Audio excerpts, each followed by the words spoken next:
नाम है अमर सिंह यादव, हमारा और आपका प्यारा सा क्यूट सा channel BSc word Amar Singh, जिस चैनल पे आप ये देख रहे हैं। तो BSc first year chemistry unit 3 जो है हमारी, जिसमें properties of S and P block elements पढ़ना है। इसमें जो है कुछ इम्पोर्टेंट टॉपिक इससे पहले ऑलरेडी डिस्कस हो चुके हैं, जैसे एटॉमिक साइज है, एटॉमिक रेडियाई है, इस पर हम चर्चा कर चुके हैं। आज हम लोग आगे के जो इसकी प्रॉपर्टीज़ हैं, आयोनाइजेशन एनर्जी या ionisation potential, electronegativity, electron affinity, इन सब और इलेक्ट्रॉन गेन एंथैल्पी, इन टॉपिक पे डिस्कस करेंगे। इनके जो मेन कोर कंसेप्ट हैं उनको बहुत ही कम समय में बताऊंगा आपको, और इसके क्वेश्चन भी किस तरह से बनते हैं, किस तरह से सॉल्व करेंगे हम आसानी से कम समय में, उसको भी ट्रिक भी बताऊंगा। तो आयोनाइजेशन एनर्जी की पहले बात करते हैं और इसके एप्लीकेशन। ठीक है, आयोनाइजेशन एनर्जी जो है इसको हम आयोनाइजेशन पोटेंशियल भी बोलते हैं, आईपी शॉर्ट में। आयोनाइजेशन एनर्जी या आयोनाइजेशन पोटेंशियल हिंदी में बोलते हैं आयनन ऊर्जा या आयनन विभव। इसका पहला कंसेप्ट है कंसेप्ट फर्स्ट। जब पीरियोडिक टेबल में हम लेफ्ट से राइट जाते हैं, लेफ्ट से राइट जाएंगे, बाएं से दाएं, तो उसमें क्या होता है, आयोनाइजेशन एनर्जी बढ़ती है। मतलब जब एस ब्लॉक से होते हुए डी ब्लॉक से होते हुए पी ब्लॉक की ओर जाते हैं, इनर्ट गैस की ओर, तो आयोनाइजेशन एनर्जी और आयोनाइजेशन पोटेंशियल बढ़ता है। क्योंकि एस और पी ब्लॉक की प्रॉपर्टी देखना है तो हम देख रहे हैं यहाँ पे। देखिए जो हमारा ग्रुप है पीरियड है सेकंड पीरियड में क्या स्थिति है आयोनाइजेशन एनर्जी की। अगर सेकंड पीरियड के एटम देके आयोनाइजेशन एनर्जी का ऑर्डर पूछा है तो हम कैसे निकालेंगे, लेफ्ट से राइट जाएंगे तो बढ़ेगी। ये जो ट्रेंड है ये जनरली बोला जाता है, जनरली लेफ्ट टू राइट बढ़ेगा, लेकिन कुछ जगह पे दिक्कत होती है, और जहाँ पे एक्सेप्शन है, दिक्कत होती है, वहीं से क्वेश्चन पूछता है। जैसे कोई सीधा रास्ता होता है, तो जब कहीं आपको जाना है तो पूरा सीधा रास्ता अगर मंजिल तक है आपकी, तो किसी से पूछते नहीं हैं, आप सीधे चले जाते हैं। और जैसे ही कोई अगर मोड़ वाला होता है तो मोड़ पे जब पहुंचते हैं तो वहाँ पे पूछते हैं क्रॉसिंग पे। तो उसी तरह से जब ये ट्रेंड होते हैं पीरियोडिक टेबल में, हर एक कैरेक्टर के ट्रेंड है, हर एक प्रॉपर्टी के ट्रेंड होते हैं, और जहाँ पे वो ट्रेंड ब्रेक होता है वहीं से क्वेश्चन पूछता है एग्जामिनर। तो ज़्यादातर उसको हमारे यहाँ केमिस्ट्री में क्या बोला जाता है, एक्सेप्शन बोला जाता है। बाकी एक्सेप्शन है नहीं, उनका भी कुछ कारण होता है स्पेसिफिक, इसलिए वो होते हैं। तो आयोनाइजेशन एनर्जी की अगर बात करेंगे तो ये ट्रेंड होता है लेफ्ट टू राइट बढ़ेगा, लेकिन ये ट्रेंड दो जगह टूटता दिख रहा है आपको। ये सीधा इस तरह से बढ़ेगा, लेकिन एक छोड़ के ट्रेंड ब्रेक है, फिर एक छोड़ के ट्रेंड ब्रेक है। ये ट्रिक है याद करने की। सेकंड पीरियड हो, थर्ड पीरियड हो, जब यस से पी ब्लॉक की ओर जाएंगे, लेफ्ट से राइट जाएंगे, तो एक एलिमेंट छोड़ के फर्स्ट वाला सेकंड ग्रुप से सेकंड एटम पे क्या आएगा, ब्रेकिंग हो जाएगी ट्रेंड की, फिर तीसरा छोड़ के चौथे पे आ जाएगी। तो इस तरह से देखो यहाँ क्या होता है, लिथियम की सबसे कम है, क्योंकि लिथियम सबसे लेफ्ट साइड में है, राइट साइड जाते रहोगे बढ़ता जाएगा। जब बेरिलियम की बात करेंगे तो यहाँ पे एक्सेप्शन है, बेरिलियम से ज़्यादा बोरान की होती है। ठीक, तो बोरान जो है बोरान का कम होता है, ठीक, बेरिलियम की ज़्यादा होती है बोरान से। तो बोरान यहाँ आ गया, बेरिलियम यहाँ आ गया, फिर कार्बन ज्यों का त्यों, इसके बाद में यहाँ भी ब्रेक हो गया, ऑक्सीजन की कम होगी, नाइट्रोजन का ज़्यादा होगा। इसका रीजन क्या है वो भी बताऊँगा। फिर फ्लोरीन और नियोन क्या है, ये इनर्ट गैस है। इनर्ट गैस में इसका ऑक्टेट पूरा होता है, जेनान बात कर लो या नियोन की बात कर लो या हीलियम की बात कर लो, इसका देखो ऑक्टेट पूरा होता है। इसके पास बैलेंस शेल में 8 इलेक्ट्रॉन होते हैं, इसके पास भी 8 इलेक्ट्रॉन्स होते हैं। तो आयोनाइजेशन एनर्जी होती क्या है, कोई भी आइसोलेटेड गैसियस एटम है, मान लो नियोन ही मान लो, ले लिए हम, क्लोरीन ले लो, ब्रोमीन ले लो, कुछ भी ले लो, एक गैसियस स्टेट में है। इससे एक इलेक्ट्रॉन को बाहर निकालने में, ठीक है, एक इलेक्ट्रॉन को निकालने में जो एनर्जी रिक्वायर होती है, क्या एनर्जी की रिक्वायरमेंट होती है, उसको बोलते हैं आयोनाइजेशन एनर्जी। किसी भी आइसोलेटेड गैसियस एटम के बाह्य सेल से, जो बैलेंस सेल होती है, उससे एक इलेक्ट्रॉन को निकालने के लिए जो एनर्जी की रिक्वायरमेंट है एनर्जी रिक्वायर होती है उसको बोलते हैं आयोनाइजेशन एनर्जी या आयोनाइजेशन पोटेंशियल बोलते हैं। ठीक है, तो जनरली लेफ्ट से राइट बढ़ेगी। बोरान और बेरिलियम, नाइट्रोजन और ऑक्सीजन में क्यों एक्सेप्शन आया, अब इसकी बात कर लेते हैं। सबसे ज़्यादा किसकी होगी, जिसके इलेक्ट्रॉन पूरे फुल फिल होंगे या हाफ फिल्ड होंगे, वो उनकी आयोनाइजेशन एनर्जी सबसे ज़्यादा होती है। किसकी किसकी, जिसका फुल फिल्ड होगा, ऑक्टेट कंप्लीट होगा, या फिर हाफ फिल्ड इलेक्ट्रॉन जो होंगे, उन एटम की आयोनाइजेशन एनर्जी हाई होती है कंपेयर टू जो अनपेयर्ड इलेक्ट्रॉन वाले हैं, ना हाफ फिल्ड है ना फुल फिल्ड है, तो उसकी आयोनाइजेशन एनर्जी कम होगी। अब यहाँ देखो बेरिलियम और बोरान में, बेरिलियम और बोरान का पहले कन्फिग्रेशन देखते हैं। तो ये है बेरिलियम। बेरिलियम में 4 इलेक्ट्रॉन होते हैं, 4 एटॉमिक नंबर होता है, 1s2 और 2s2। इसको कक्षक में देखेंगे तो ये बाह्य सेल है, बाह्य सेल में 2s है, इसमें एक कक्ष ऑर्बिट होता है, उसमें 2 इलेक्ट्रॉन है, तो दोनों इलेक्ट्रॉन भर दो। देखो ये फुल फिल्ड है। बात करते हैं बोरान की। बोरान में 5 इलेक्ट्रॉन है, 1s2, 2s2 और 2p1। तो ये लास्ट सेल है, एक यस है और एक पी ऑर्बिटल है लास्ट सेल में, ये कि 2s और 2p। तो यस में तो दोनों इलेक्ट्रॉन है, लेकिन पी में एक इलेक्ट्रॉन है। तो देखो यहाँ पे ये तो फुल फिल्ड है, लेकिन लास्ट सेल में एक अनपेयर्ड है, इसको निकालने की ऊर्जा निकालने के लिए कम लगेगी कंपेयर टू फुल फिल्ड के। तो बेरिलियम की ज़्यादा होती, बोरॉन की कम। इसीलिए ट्रेंड के हिसाब से किसकी ज़्यादा होनी चाहिए थी, लेफ्ट से राइट बढ़ती है, मतलब बेरिलियम की कम इसकी ज़्यादा। लेकिन कन्फिग्रेशन जब देखें तो इसका फुल फिल्ड होता है और इसका अनपेयर्ड एक इलेक्ट्रॉन प्रेजेंट है, इसलिए ये कम होता है, इसकी ज़्यादा हो जाती है। सेम यहाँ भी होता है, नाइट्रोजन हाफ फिल्ड इलेक्ट्रॉन रखता है, इसलिए क्या होता है, इसका ज़्यादा होती है आयोनाइजेशन एनर्जी। यहाँ पे देखिए ये नाइट्रोजन में 7 इलेक्ट्रॉन और ऑक्सीजन में 8। 7 का करो 1s2, 2s2 और 2p3, 3 2 5 2 7। ऑक्सीजन का करोगे 1s2, 2s2, 2p4। अब देखो बाह्य वाले में इसका तो डुप्लेट कंप्लीट है। बात करते हैं पी ऑर्बिटल में 3 है इलेक्ट्रॉन, ठीक है, 1 2 3। और इसमें भी ये तो सेम है, इतना तो सेम है ना। इसकी बात करते हैं तो पी ऑर्बिटल में 4 इलेक्ट्रॉन है इस तरह से। सॉरी, ये किस में होगा, पहले एक एक सब में भरेंगे, फिर जब एक एक्स्ट्रा रह जाएगा तो यहाँ से पेयरिंग चालू करेंगे। ठीक है, तो इसमें देखो ये जो ये वाला कन्फिग्रेशन दिख रहा है, इससे ज़्यादा स्टेबल होता है हाफ फील्ड। जब हाफ फील्ड और फुल फील्ड या तो सब में पेयरिंग हो जाती तो ये स्टेबल हो जाता, लेकिन सब में नहीं हुई, इसलिए इस कंडीशन से ज़्यादा स्टेबल होती है ये कंडीशन जो हाफ फील्ड वाली है। हाफ फील्ड और फुल फील्ड की आयोनाइजेशन एनर्जी हमेशा मैक्सिमम होती है। ठीक, तो ये भी आपको पता चल गया होगा कि यहाँ पे नाइट्रोजन की ज़्यादा हो जाएगी आयोनाइजेशन एनर्जी, इसलिए ये आगे आ जाएगा और ये पीछे ही छूट जाएगा। तो इस तरह से लेफ़्ट से राइट में बढ़ती है। बात करते हैं पीरियोडिक टेबल में टॉप टू बॉटम, मतलब ऊपर से जब नीचे जाएंगे पीरियोडिक टेबल में आवर्त सारणी में, तो हमेशा आयोनाइजेशन एनर्जी घटती है। क्या होता है, आयोनाइजेशन एनर्जी घटती है। इसी तरह से देखो जो हम थर्ड पीरियड की बात करेंगे, तो पहला थर्ड पीरियड में लिथियम के नीचे आता है सोडियम, तो सोडियम को छोड़ के फिर क्या ब्रेक होगा टेंड, फिर उसके बाद में सिलिकॉन आएगा, उसके बाद में ब्रेक होगा। यहाँ भी क्या है, मैग्नीशियम का हाफ फील्ड होता है, सॉरी फुल फील्ड होता है, इसका लास्ट इलेक्ट्रॉन 1s2 में आता है। 1s2 में जब आएगा 3s2 में, तो ये इसमें 2 ही इलेक्ट्रॉन आएंगे ना, तो ये फुल फील्ड हो गया। और एल्युमिनियम में बोरान वाला आएगा। ठीक है, तो इस तरह से ये यहाँ भी चेंज हो जाएंगे। ऐसे ही यहाँ भी होता है, फास्फोरस में नाइट्रोजन वाला हाफ फील्ड आ जाएगा ऐसा, ठीक है, ऐसा वाला। और सल्फर में ऑक्सीजन जैसा आ जाएगा इस तरह से, ऐसे, समझ रहे हो। तो इसमें दिक्कत हो जाती है, इसीलिए ये हाफ फील्ड ज़्यादा स्टेबल है, तो इसकी आयोनाइजेशन पोटेंशियल ज़्यादा होगा। तो यहाँ भी ट्रेंड ब्रेक होता है। इसी तरह से जितने भी पीरियड नीचे जाओगे सब में यही चलता रहेगा।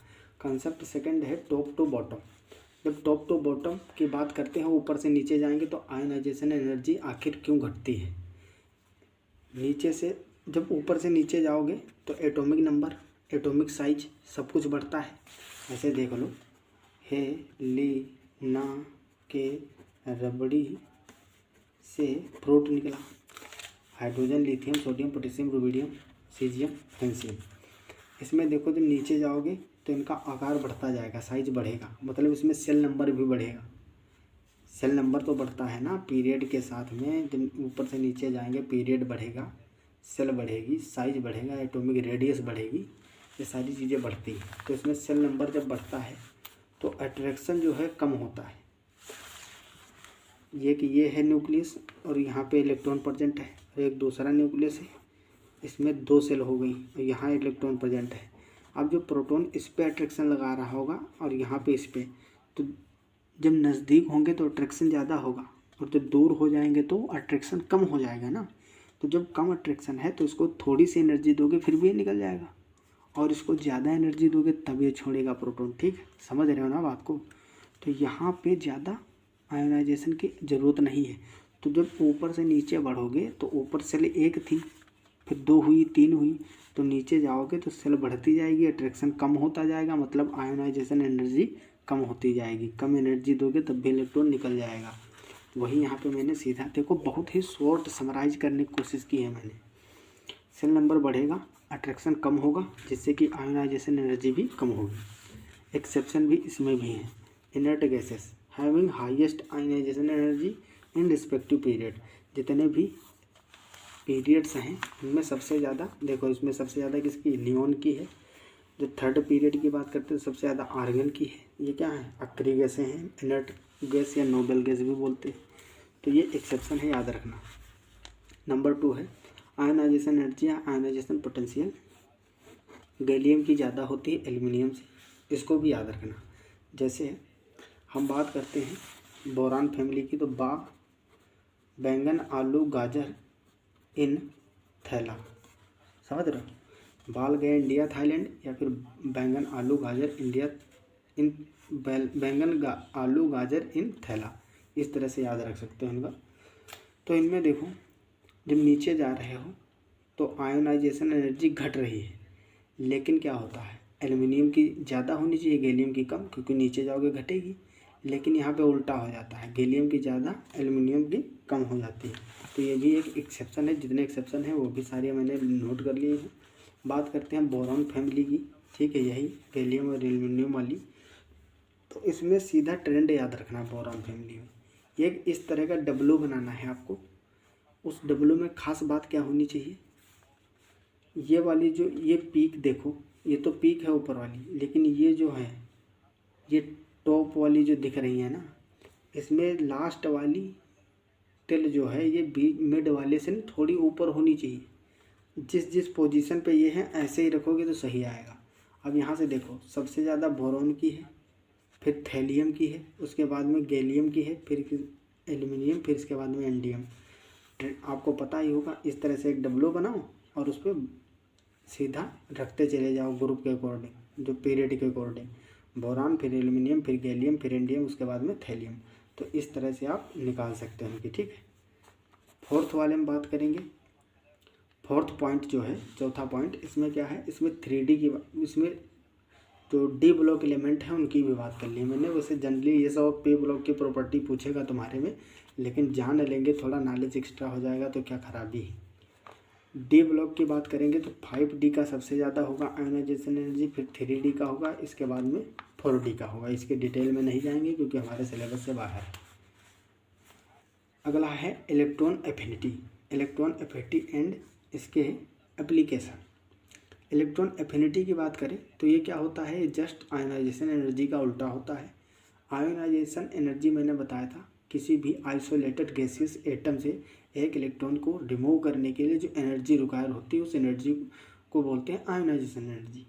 और इलेक्ट्रॉन एफिनिटी इसका उल्टा है। एक गैसियस आइसोलेटेड आयनिक स्पीसीज में एक इलेक्ट्रॉन को जोड़ने में जो एनर्जी रिलीज होती है, उसमें देनी पड़ती थी, इसमें एनर्जी रिलीज होती है। ठीक, इसको जोड़ने में जो एनर्जी रिलीज होगी, एनर्जी, इसको बोलते हैं इलेक्ट्रॉन एफिनिटी। ठीक, समझ रहे हो ना बात को, इस तरह से। तो ये क्या होता है, लेफ़्ट टू राइट जाने पर बढ़ती है। वैसे ही ट्रेंड है जैसे उसका था आयोनाइजेशन एनर्जी का। और टॉप टू बॉटम घटती है। इसमें ज़्यादा एक्सेप्शन नहीं है। एक्सेप्शन में क्या है, देखो ये सीधा ट्रेंड पूरे है, लेफ़्ट से राइट जाओगे बढ़ती चली जाएगी।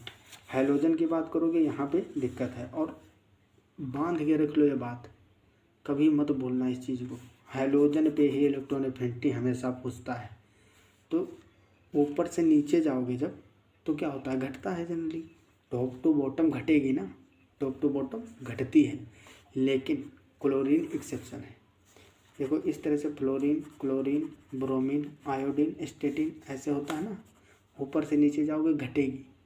तो सबसे ज़्यादा किसकी होगी, फ्लोरीन की होनी चाहिए, फिर क्लोरीन की, फिर ब्रोमीन की, फिर आयोडीन की। लेकिन होता क्या है, ये आगे आ जाता है सबसे क्लोरीन के, कुछ ऐसे कारण होते हैं। तो क्लोरीन सबसे ज़्यादा है, फिर है फ्लोरीन, उसके बाद में ब्रोमीन और आयोडीन। तो हैलोजन का केस याद रखेंगे, सबसे ज़्यादा इलेक्ट्रॉन एफिनिटी होती है क्लोरीन की। देन उसके बाद में जो जनरल ट्रेंड है ऊपर से नीचे घटती है, वैसे ही लिखेंगे। ऑक्सीजन फैमिली में क्या होता है, ऑक्सीजन फैमिली में इस तरह से याद रखो, सीसी टिप्पो, सीसी टिप्पो ऐसे याद रख लो, ठीक है, सीसी टिप्पो, सल्फर, सेलेनियम, टेल्यूरियम, फिर पोलोनियम एंड ऑक्सीजन। तो इस तरह से इसका ट्रेंड होता है इलेक्ट्रॉन अफिनिटी का। अब हम थोड़ा सा बात कर लेते हैं इलेक्ट्रोनिगेटिविटी के बारे में, उसके बाद में क्वेश्चन भी हम लोग करेंगे, इसी में करेंगे या फिर लेक्चर लॉन्ग हो जा रहा है तो अगले क्लास में कर लेंगे, लेकिन ये ज़रूरी है जानना इलेक्ट्रोनिगेटिविटी और इसके एप्लीकेशन। इलेक्ट्रोनिगेटिविटी होती क्या है, किसी भी एटम की इलेक्ट्रॉन खींचने की जो टेंडेंसी होती है उसको बोलते हैं इलेक्ट्रोनिगेटिविटी। एग्जाम्पल के तौर पे देख लो, HBr है या HCl है, ठीक है, या फिर HF है, समझ रहे हो, C++O है, NH3 है, अमोनिया, ये सब क्या एग्जाम्पल है।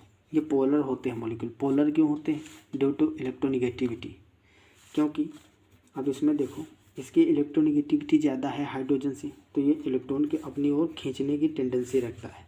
इस पर डेल निगेटिव और इस पर डेल पॉजिटिव चार्ज आ जाता है। क्लोरीन ज़्यादा इलेक्ट्रोनिगेटिव है कंपेयर टू हाइड्रोजन, ये इलेक्ट्रॉन को खींच लेगा, इलेक्ट्रॉन खींचेगा तो पार्शियल निगेटिव पार्शियल पॉजिटिव। इसी तरह से सब में टेंडेंसी सबसे ज़्यादा होती है फ्लोरीन में, ये मोस्ट इलेक्ट्रोनिगेटिव है, ठीक है। तो इस पर डेल निगेटिव डेल पॉजिटिव इसी तरह से सब में होता है जितने इलेक्ट्रोनिगेटिव एटम है। तो इलेक्ट्रोनिगेटिविटी क्या होती है, इलेक्ट्रॉन को अपनी ओर खींचने की टेंडेंसी को इलेक्ट्रोनिगेटिविटी बोलते हैं। इसका ट्रेंड है वो नॉर्मल ट्रेंड है और उसमें कोई एक्सेप्शन नहीं है। जब हम लेफ़्ट से राइट जाते हैं तो इलेक्ट्रोनिगेटिविटी बढ़ती है। मतलब सेकेंड पीरियड की बात करें, लिथियम है, बेरिलियम है, boron, carbon, nitrogen, oxygen, fluorine, ठीक है। इसमें जब हम लेफ़्ट से राइट जाएंगे तो देखो बढ़ रही है इलेक्ट्रोनिगेटिविटी। ये पोलिंग स्केल जो है, अकॉर्डिंग टू पोलिंग स्केल, ये कुछ डाटा है, इसको याद भी रख सकते हो आप, क्योंकि पोलिंग स्केल काफ़ी इम्पोर्टेंट है। और पोलिंग स्केल के थ्रू ये कुछ एटम्स का डाटा उन्होंने दिया था, ये बहुत इम्पोर्टेंट भी है, काफ़ी यूज होता है। तो देखो लिथियम की एक, और सीधा तुम 1 से 4 तक जाओगे, 0.5 0.5 बढ़ाते चले जाओ। 1 बेरिलियम के 1.5, बोरान की 2, कार्बन 2.5, नाइट्रोजन 3, ऑक्सीजन 3.5, फ्लोरीन की 4। इस तरह से हाइड्रोजन और फास्फोरस की लगभग इक्वल बताए थे 2.1। HP6 जानते हो, HP6 नाम सुने होंगे, देखे होंगे, पेट्रोल पंप पे लिखा होता है HP6। कार्बन, आयोडीन और सल्फर, इसका लगभग 2.5 होता है। नाइट्रोजन और क्लोरीन का भी नियरली इक्वल बताया था उन्होंने, बल्कि नाइट्रोजन का 3 और क्लोरीन का 3.5 होता है, ठीक है। तो ये कुछ डाटा है पोलिंग स्केल के थ्रू। इसमें जनरली याद ये रखेंगे, लेफ़्ट से राइट जाने पे बढ़ता है इलेक्ट्रोनिगेटिविटी और टॉप टू बॉटम जाने से घटता है। अब आपको एक क्वेश्चन में दे देता हूँ, यहीं पे ऐसे हल करिए। नाइट्रोजन, ऑक्सीजन, फास्फोरस और सल्फर, इसमें ऑर्डर बताइए, किसका ज़्यादा होगा किसका कम होगा, घटते क्रम में बताइए। डिक्रीजिंग ऑर्डर में इसको अरेंज करना है, डिक्रीजिंग ऑर्डर ऑफ इलेक्ट्रोनेगेटिविटी। तो कैसे लिखेंगे? दो चीज़ें तुमको याद रहनी चाहिए, लेफ्ट टू राइट बढ़ेगा, टॉप टू बॉटम घटेगा। अब ये कहाँ पे सिचुएटेड है पीरियोडिक टेबल में, इसको देखो। देखो नाइट्रोजन और ऑक्सीजन ये सेकेंड पीरियड में आते हैं। पीरियोडिक टेबल पूरी रटी होनी चाहिए। नाइट्रोजन के नीचे फास्फोरस, ऑक्सीजन के नीचे सल्फर आता है। इस तरह से इनकी सिचुएशन होती है, लोकेशन होता है इनका। अब जब हम लेफ्ट से राइट जाएंगे तो बढ़ेगी इलेक्ट्रोनेगेटिविटी, और ऊपर से जब नीचे जाएंगे तो क्या होगा? घटेगा इलेक्ट्रोनेगेटिविटी। ये इलेक्ट्रोनेगेटिविटी, ठीक है। लेफ्ट से राइट बढ़ेगी, ऊपर से नीचे घटेगी। मतलब ऊपर से नीचे घटेगी, ऊपर वालों की ज़्यादा होगी तो पक्का है इनकी ज़्यादा होगी इनसे। तो पहले देखते हैं लेफ्ट टू राइट इसमें। तो लेफ्ट टू राइट ऑक्सीजन की ज़्यादा, नाइट्रोजन की कम। तो सबसे ज़्यादा ऑक्सीजन, फिर नाइट्रोजन। और इन दोनों में सल्फर की ज़्यादा होगी और फास्फोरस की कम होगी। और ऊपर वालों की नीचे वालों से ज़्यादा होगी। ठीक है, समझ में आया? ऑक्सीजन की ज़्यादा होगी नाइट्रोजन से, क्योंकि लेफ्ट टू राइट बढ़ेगी। और सल्फर की ज़्यादा होगी फास्फोरस से, ये क्योंकि लेफ्ट टू राइट बढ़ेगी। और ऊपर वालों की ज़्यादा होगी नीचे वालों से, क्योंकि नीचे जाने पर घटेगी। तो ऑक्सीजन, फिर नाइट्रोजन, देन उसके बाद में आएगा सल्फर, और उसके बाद में फास्फोरस। तो इसका डिक्रीजिंग ऑर्डर ये होगा oxygen, nitrogen, sulphur and phosphorus. इस तरह से आप लगा सकते हैं। अगर जब तक कंसेप्ट आपका नहीं क्लियर होगा तब तक ये चीज़ें जल्दी क्वेश्चन बनते नहीं हैं। और रट के तुम कितने रट जाओगे भाई? हम तुमको ऐसे ऐसे क्वेश्चन दे सकते हैं तो कि तुम फंस जाओगे, क्योंकि आपके कंसेप्ट नहीं क्लियर है। रट क्या कोई वो ऐसी चीज़ तो है नहीं कि पार्टिकुलर वही पूछ लेगा, रट के चले जाओगे। कंसेप्ट क्लियर होगा, हज़ारों क्वेश्चन बना देंगे, कर लोगे आराम से। तो एग्जामिनर पता है कैसा बनाता है, तो इसलिए कंसेप्ट ज़रूरी है सीखना। और अगर आपको समझ में आया अच्छे से कंसेप्ट, तो आप कमेंट बॉक्स में ज़रूर लिखना। तो आज की क्लास यहीं पे समाप्त करते हैं, मिलते हैं अगली क्लास में। इसके क्वेश्चन करवाएंगे जो यस और पी ब्लॉक की प्रॉपर्टीज़ हैं। इसमें जितने भी इससे पहले के लेक्चर और इसमें टॉपिक मैंने कंसेप्ट बताए हैं आपको, इनसे रिलेटेड क्वेश्चन कराएंगे, तब मज़ा आएगा। ठीक है, तो मिलते हैं अगली क्लास में। ऑल द वेरी बेस्ट, तब तक के लिए ओके बाय।